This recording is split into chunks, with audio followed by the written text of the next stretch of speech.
Aren't really thinking about that. They're not naming styles. They're not trying to adhere to styles.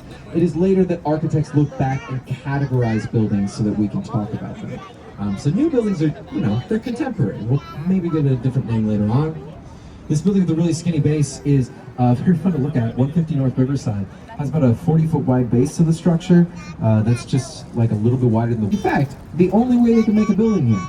They have two problems in this location. For one, there are Metro and Amtrak train lines that run down to the land on our right-hand side. They pass directly beneath the back side of that building.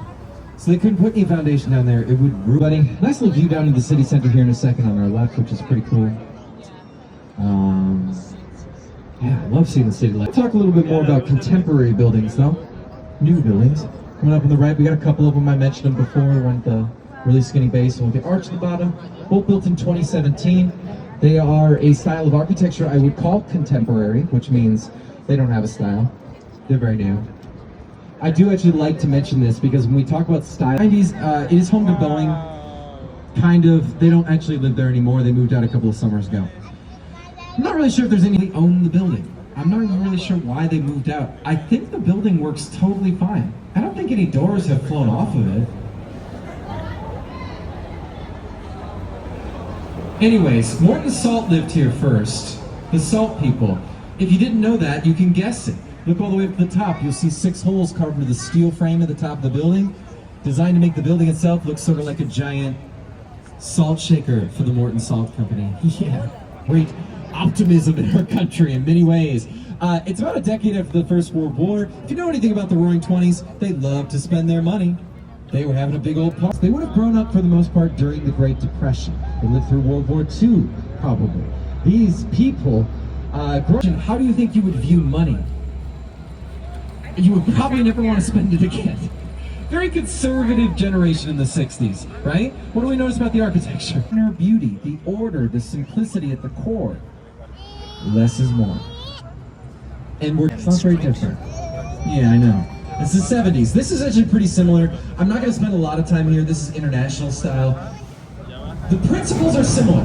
In the 60s and 70s, the box designs are because, for the most part, they're caring more about what's going on inside the building than outside. The form of the building follows the function of it. It is functionable. So let's go into the 80s for the next part of our journey. Up here on the right hand, because it is mimicking the green curve of the river down below.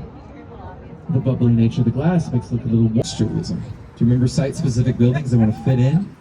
So what we see here is we go into the 80s. We have a new generation coming to the forefront. They don't want those cheap, practical, repeatable boxes anymore. Get that out of here. Now we want something a bit more unique and diverse. They added the map later. I think I understand why. I think maybe they got tired of being one of many, They had to find a way to put themselves on the map. Thank you, that's my favorite joke on the tour. Let's move along.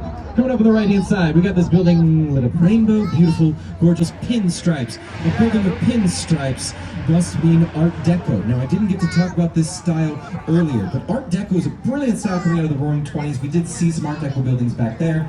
In general, what we often see with Art Deco is a lot of verticality, vertical lines. They want you to look upwards.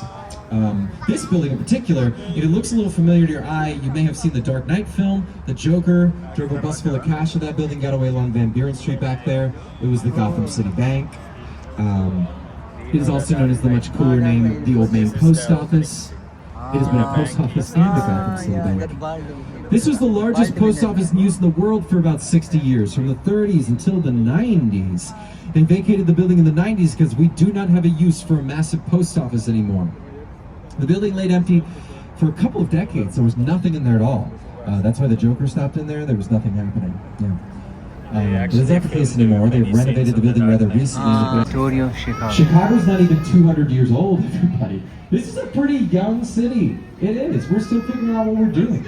And also, March 4th, Chicago's a Pisces. Take that what you will. Water sign? I don't know, it works. Chicago is a city motto. I think this is kind of like our North Star. This is what we're trying to do with architecture. We're trying closer. So I want to set the scene for this fire story, because we really like to talk about the fire story. We reference it in a lot of ways, very early in their history. We became a city in 1837. By the year 1900, we are already the 5th largest city in the world. It took Chicago about 60 years of being a city.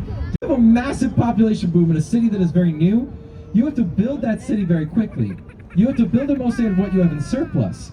Here in Midwest, you know, the buildings, the sidewalks, the people, they were all wood. They were 14 weeks into a drought. Shamelessly like, oh, we had no idea. No, we never knew. Oh no, we were just looking for, you know, some good time. We want point fingers. Oh, we'd seen an escaped cow. Yeah. Thank you. It's been bothering me for over 100 years. Get back. October 8th, 1871, Sunday night, 9 p.m. The Great Chicago Fire starts on our southwest side, to our left, very near to where we are now. Spreading rapidly from one dry wooden building to the next. Kept by Lincoln Park by the time it burned out.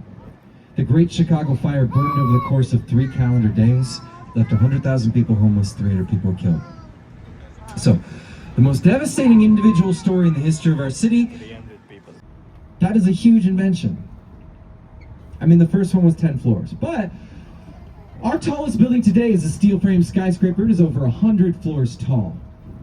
That is the legacy of the fire as well. A city that can now build up as well as out. You can put the people in the sky. You can open up the city to allow a bunch of orange lights. So that building is the Chicago Board of Trade. Of course, we have a goddess of peace to me, and it can move in every direction. It can't, but wouldn't that be cool? First debuted in the 90s that when birds were coming through on their migration paths, they thought it was the moon and they got lost.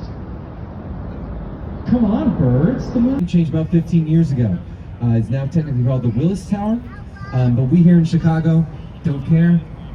We call it Sears. We like the old name. It is a building that has been here for 50 years and is still the tallest in our city. That's because it's a problem. The bundle tubes. Fairly simple to understand. The columns stop out at varying heights to confuse the wind, reducing pressure at the top. And they also bundle closely together with the 2 inner top columns to brace them, keep them from